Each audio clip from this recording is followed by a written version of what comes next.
So the first thing we're going to learn is the flyby. Okay, so I'm going to do it on you, and then we'll have you practice.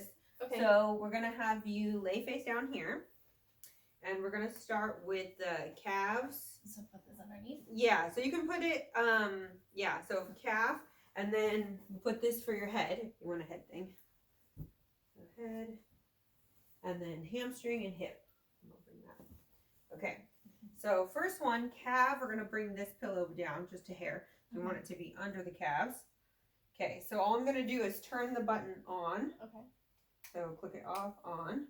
Then click it 1, 2, or 3. Okay. There's the levels. So we'll start with 1 because we're just starting. So we're going to go along the calf, inside of the calf.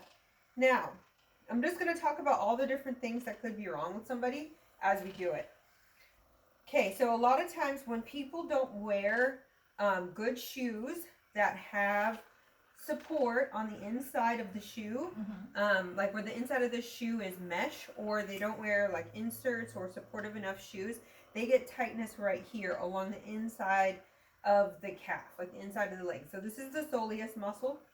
This muscle gets tight and then pulls on the knee. So a lot of times when people have knee pain, if they're like runners or pickleball players, something where they're like stomping their feet or stop go, I always, one, look at their feet and see if that foot is rotating in. And 2, then I start to loosen this muscle here, loosen the soleus muscle on the inside. So it's always tight there, and then it's tight right here. Now, if you bend the muscle, it's going to be a little bit harder. But I always ask people before I bend it, like, is your knee okay with this range? Like, is this okay? Because sometimes if somebody has like a fake hip, or you know, a knee replacement, they can only do certain ranges.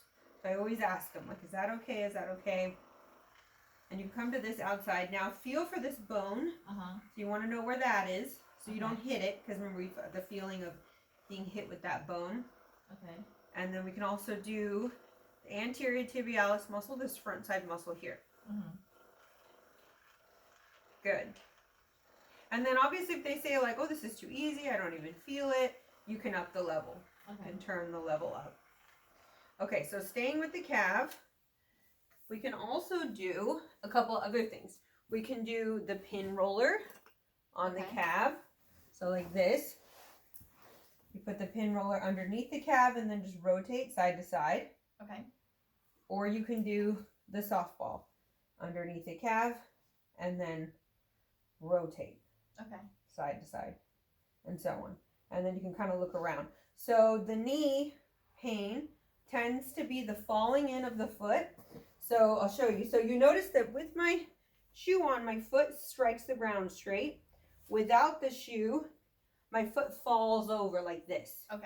So that's what's causing the knee pain, is the strike in the ground and the fall over, and then the pulling here. So that means this is tight and this is tight for the knee pain. Or the knee pain could be coming from a tight IT band also. So we'll get to that in just a little bit, but that's all the calf stuff. Okay, pause this.